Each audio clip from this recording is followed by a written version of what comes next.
Fala galera, sejam muito bem-vindos a mais um vídeo. O negócio acabou de esquentar mais uma vez e a Paramount deu a sua nova cartada. Ela simplesmente concordou com muitas críticas que estavam sendo feitas e acabou fazendo uma nova proposta. Na verdade, ela colocou algumas coisas a mais na proposta que já existia e agora, né, os dois lados estão bem equilibrados. Então, vamos lá. Então, pessoal, eu sou o Felipe aqui do canal Guerra dos Streamings, também lá do canal Triplo F, fazendo um resumão aqui de 30 segundos para quem caiu de paraquedas.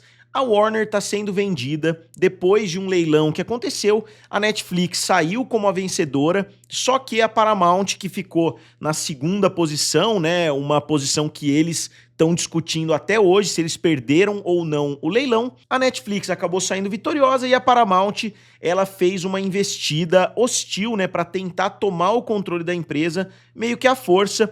E agora ela tomou mais uma decisão nesse caminho, ela mudou bastante da proposta, pelo menos dos termos da proposta, para conseguir conquistar os acionistas da Warner Bros. Então esse é o panorama geral, a Netflix já fez um tour pela Warner, já fez um site e assim por diante, mas até o momento nada está decidido, porque a venda de fato só vai acontecer em 2026. E caso vocês tenham esquecido ou não assistiram os últimos vídeos, uma das grandes questões que foram levantadas é que os Ellisons, eles não estavam dando o backing necessário para aquela proposta, né, de 108 bilhões de dólares, que eles não tinham colocado, digamos assim, o CPF ali no negócio, eles estavam usando somente a Paramount Skydance, né, como garantia.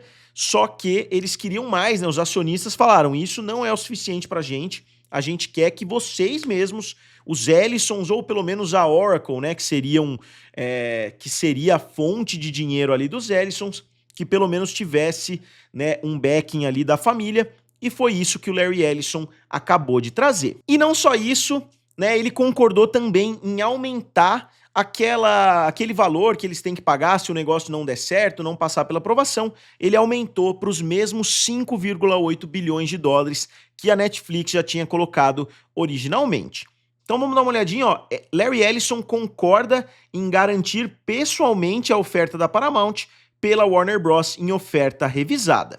Então a oferta foi revisada, mas é considerada como se fosse a mesma oferta, porque o valor de 30 dólares não mudou, então eles ainda não aumentaram o valor, eles estão batendo o pé, e batendo muito pé, né, até um ponto que ficou meio chato, saiu uma entrevista do Jerry Cardinale, né, que é o chefão ali da Redbird Capital, e ele só falou isso, a gente tá fazendo a maior proposta de 30 dólares e etc. Eles tratam como uma coisa só negativa, que os acionistas vão receber ações da Netflix, eles não param para pensar que talvez alguns acionistas queiram aumentar a participação ou ter uma participação da Netflix, que é uma empresa mais moderna, que é uma empresa, né, que tem um potencial de crescimento muito maior do que uma Paramount Skydance. E com isso, eu acho que é o plano principal, né, dos Ellisons a essa altura, é estender cada vez mais o prazo para depois, no futuro, dar um valor maior. Eles estenderam o prazo que era do dia 8 de janeiro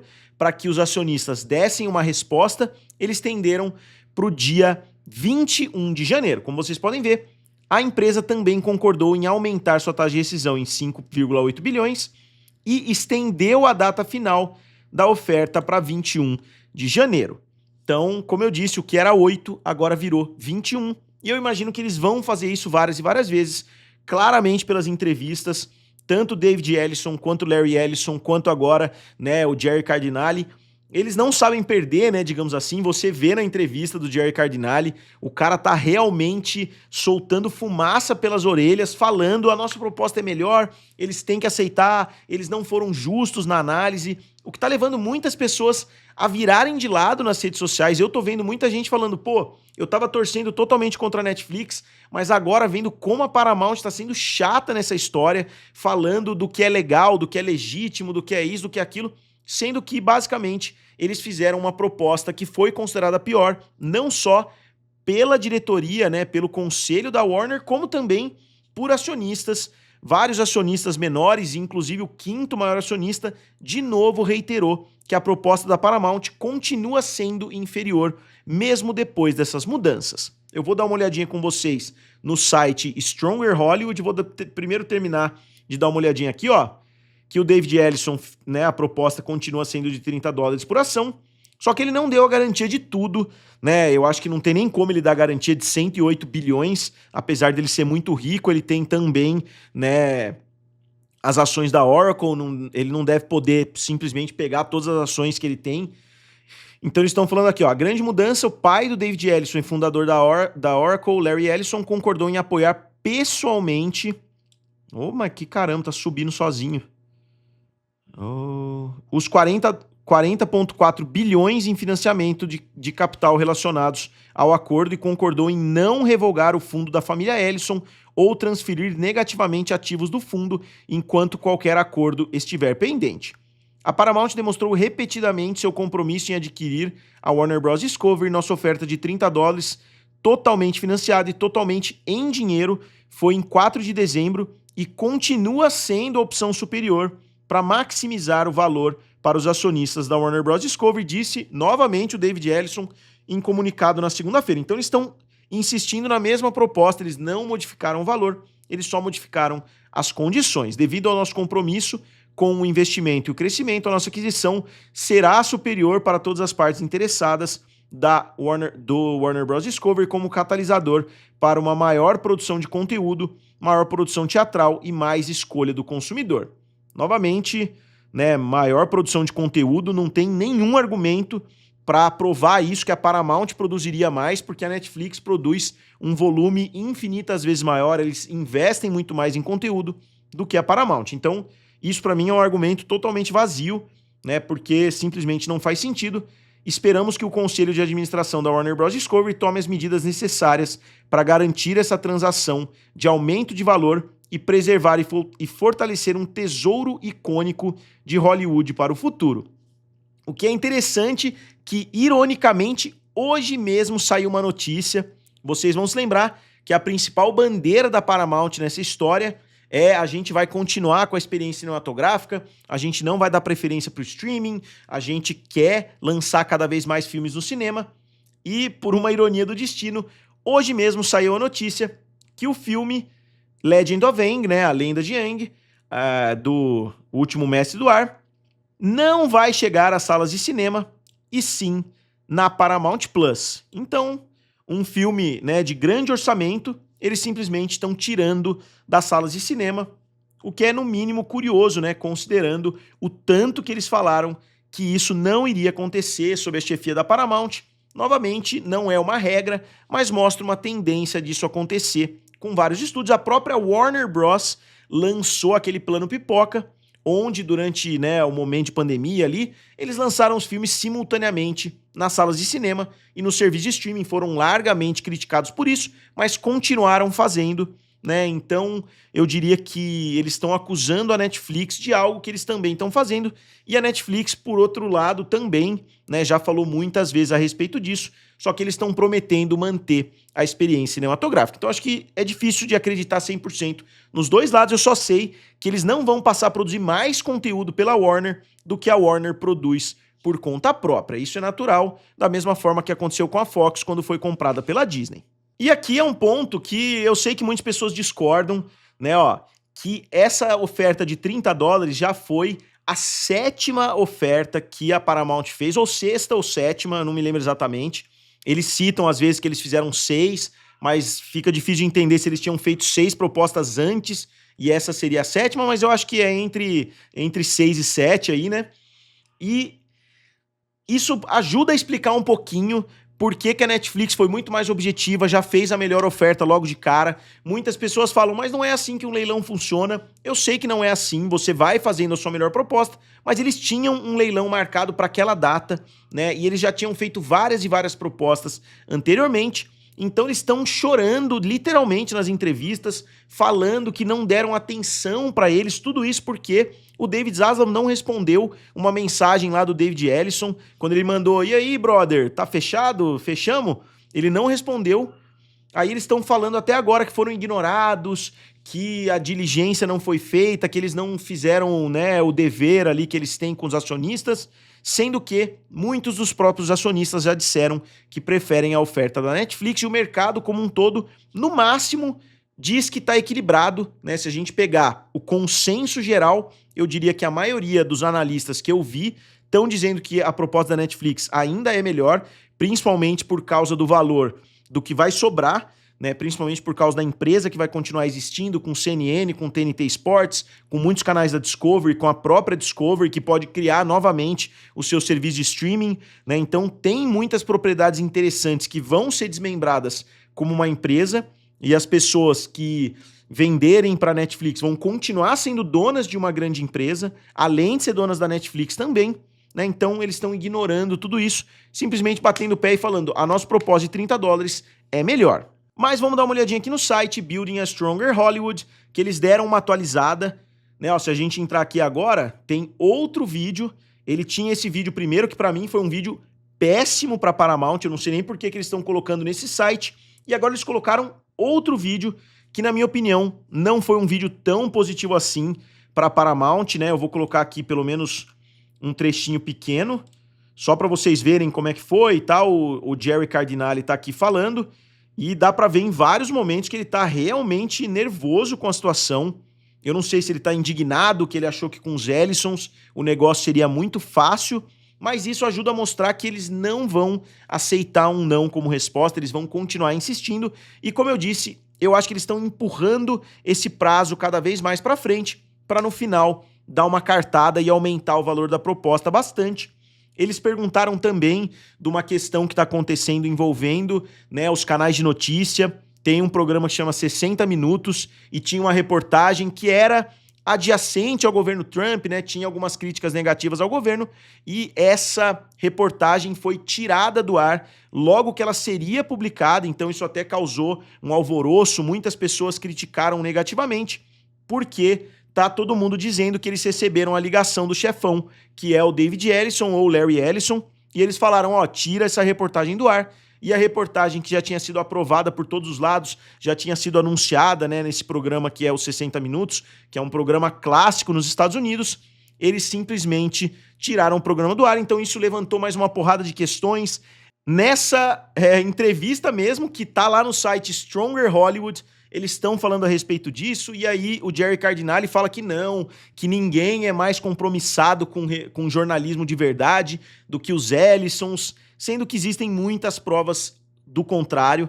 Aí eles criticam que a Paramount, que a Netflix e a Warner seriam um monopólio, basicamente que a empresa não teria o direito, né, de se fundir ali, que seria uma empresa muito grande, o que novamente também é um pouco irônico, considerando que a Oracle, né, que é a empresa que pertence aos Ellisons, já fez mais de 150 aquisições. Então, se a empresa não pode comprar outras para não se tornar grande demais, por que a Oracle vale $1 trilhão, ou pelo menos chegou próximo da avaliação de $1 trilhão, através de muitas aquisições? Então, novamente, é um pouco irônico, né, o mensageiro que está trazendo isso, ainda mais se tratando, né, do Jerry Cardinale, que é o criador ali, né, da Redbird Capital, que é uma empresa que trabalha só com isso, né, compra empresas, vende empresas. Então é meio irônico, vindo deles, falar que a empresa não pode crescer demais, que a Netflix, né, não pode ter uma participação de mercado muito grande, considerando o histórico de negociações da Oracle. Caso vocês queiram saber um pouco mais, basta dar uma pesquisada em cima disso.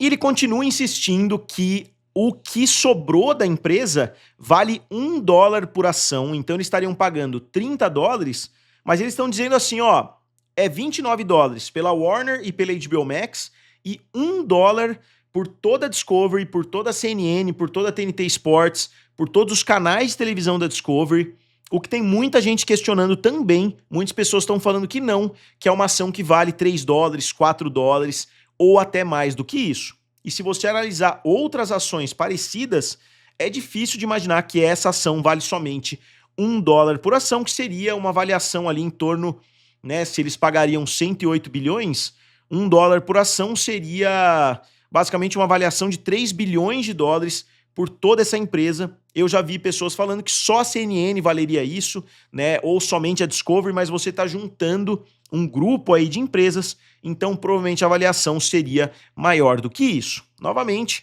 né, esse é o argumento que a Paramount está dando e o argumento que eu estou vendo por aí também. E outro ponto que eles estão batendo muito forte na tecla é quando perguntam, né, o que o David Zaslav vai receber da Netflix.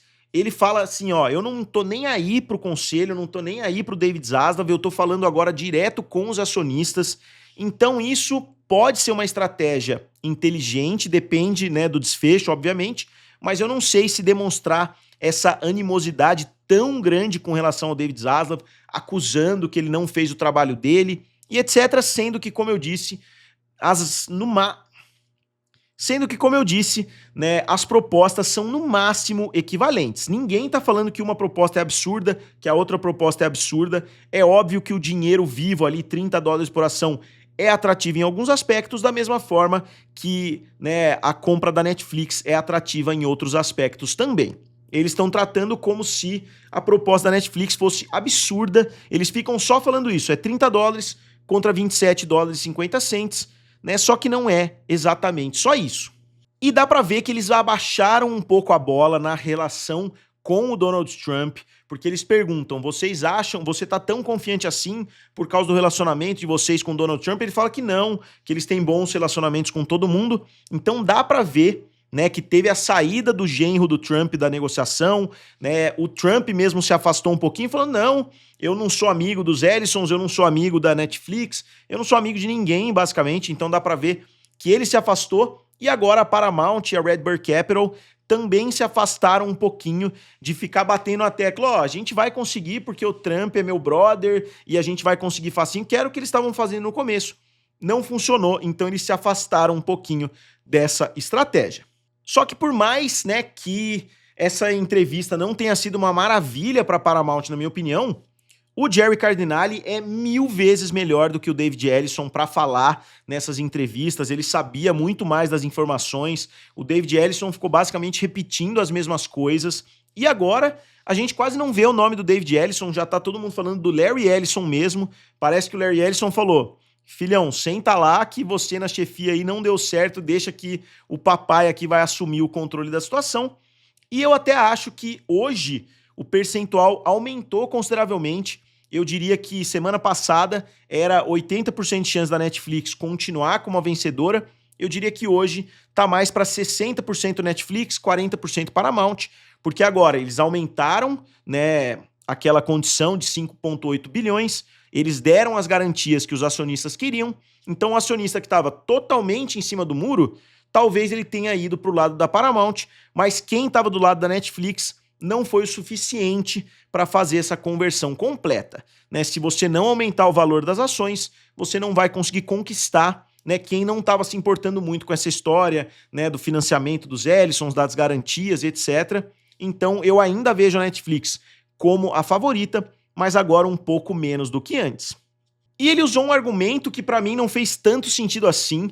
Ele falou que é a primeira vez desde o Walt Disney que um cara com muito dinheiro vai ser basicamente o dono de um grande estúdio de Hollywood, que seria, nem o David Ellison, seria o Larry Ellison. Ele tá falando, o Larry Ellison vai ser o Walt Disney da Paramount, da Warner, que para mim é um argumento péssimo.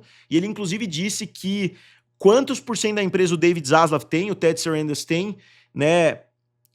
Tipo assim, não faz muito sentido, eles estão representando a empresa, não quer dizer que eles são os donos majoritários. Então achei um argumento meio bobo até. Olha aqui, eu encontrei um momento aqui, olha a cara de ódio que ele tá na maior parte do tempo aqui no decorrer da entrevista. Então dá pra ver, né, como é que chama? Na leitura corporal, né, na linguagem corporal ali de todo mundo da Paramount, que eles estão realmente irados. Na cabeça deles, eles só pensam assim, ué, mas 30 é mais do que 27,5, o que tá acontecendo? Eles não analisaram nossas propostas, eles estão ignorando completamente que tem outros fatores ali envolvidos. Pelo menos é o que eles estão transparecendo, né, quando eles dão essas entrevistas. Então eu vou sair aqui da entrevista, realmente se eu ficar falando dela, a entrevista foi de 15 minutos, mas para fazer uma análise mais aprofundada de tudo que ele falou, realmente seria um pouco mais longo aqui, ó. Se a gente descer um pouco mais, eles incluíram algumas informações novas.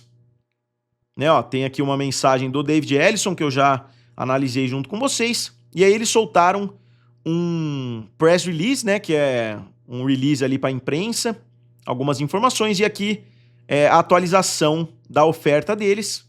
Vou clicar aqui só para mostrar um documento gigantesco, né, de 200 páginas.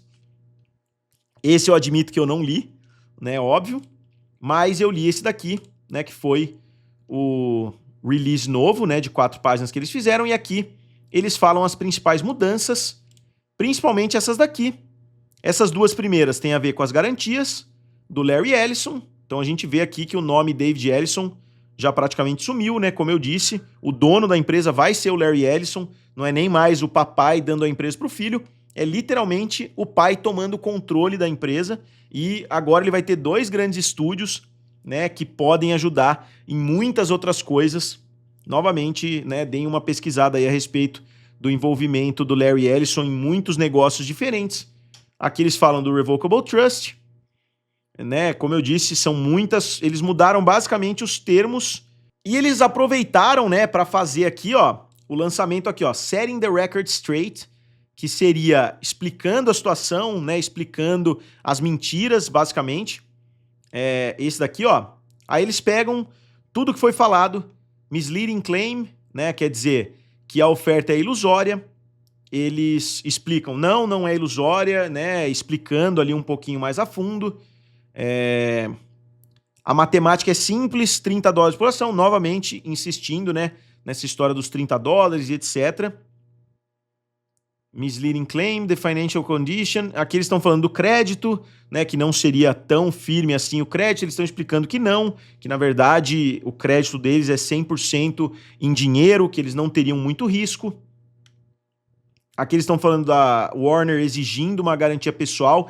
Que foi outro ponto bem polêmico da entrevista, é que ele falou que em momento nenhum a Warner levantou esses pontos de que eles queriam uma garantia dos Ellisons, de que eles exigiam, né, uma garantia e assim por diante. Só que a Warner falou abertamente que sim, que eles pediram várias vezes e a Paramount ignorou. Isso seria muito fácil de provar. Eu não sei o quanto as pessoas se importam, né, se o que eles estão falando é verdade ou não, mas seria muito fácil de mostrar, ó, a gente fez esse levantamento, a gente falou disso e eles não atenderam antes da 6ª, 7ª proposta.